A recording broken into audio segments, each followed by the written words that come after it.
Thank you, Dr. Neil. At this time, we're going to have Rabbi Yaacov Behrman. Woo! Well, Rabbi.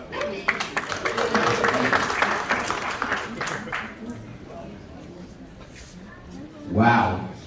Good evening. I am honored to be here celebrating the inauguration of Assemblymember Brian Cunningham. You know, one of the special aspects of this election was how the Jewish community, the black community in Crown Heights, worked together to ensure Brian's victory.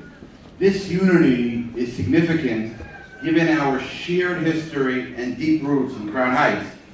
When I was growing up in the 80s, almost everybody in Crown Heights was either black or Lubavitch. There were a few that were both.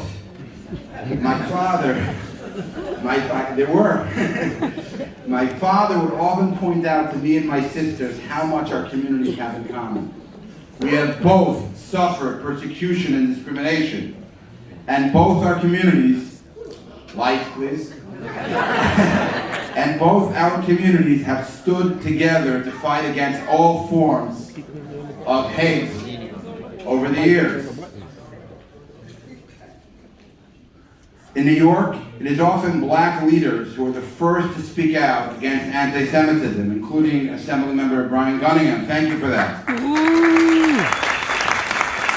recent rise of anti-Semitism and racism in the United States should serve as a reminder of the need to continue to stand together.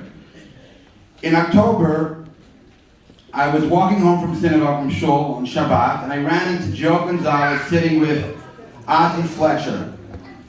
Ozzie lived a block from my house on Carroll Street, and they were sitting in front of Ozzie's house.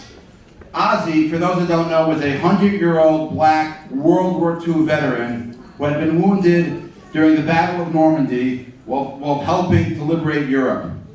Despite his injury, he was denied the Purple Heart due to racism in the then segregated U.S. military. When he came home, he continued to serve his community, first in the NYPD and then in the Brooklyn District Attorney's Office. You know, he finally received his Purple Heart in 2021 at the age of 99, 77 years after the fact. Listen to this. Some of Ozzie's neighbors were Hasidic Holocaust survivors who were rescued by American troops during the war and only alive thanks to the bravery and sacrifice of Ozzie and countless others, which made America's victory over Hitler possible. To me, this shows how deeply connected we really are. Thank you. Sadly, a week later, Joe reached out to me to tell me that Ozzie had died at the age of 100. Recently. Andrew Goodman, James Chaney, and Michael Schwerner were American civil rights workers murdered by members of the KKK during the Freedom Summer of '64 in Mississippi. They had been working to register black Americans to vote. Their murders, a black man and two Jewish men, galvanized the civil rights movements.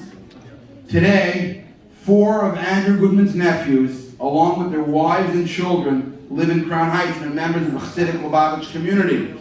This also illustrates the strong connection between the black and Jewish communities in Crown Heights. The prayer I'm about to share is adapted from one by the late Chief Rabbi of England, Lord Jonathan Sacks, of blessed memory. The only one in the room who probably heard it is Senator Schumer. Maybe you remember he gave the prayer in front of the Senate before he passed. Sovereign of the universe, who created all in love, teach us to love all that is good and beautiful in this world. Teach us to honor the dignity of difference, recognizing that one who is not in our image is nonetheless in your image, never forgetting that the people not like us are still people like us. At this fateful moment in the human story, bless us that we may be a blessing to others. Guide us in the 43rd Assembly District to honor you by honoring one another. Beloved God, bless Assemblymember Brian Cunningham Yeah. and the New York State Assembly, that they may govern this great state with wisdom, justice, grace, and compassion, bringing honor to your name and your blessing to humankind. Thank you very much. Thank you, Rabbi.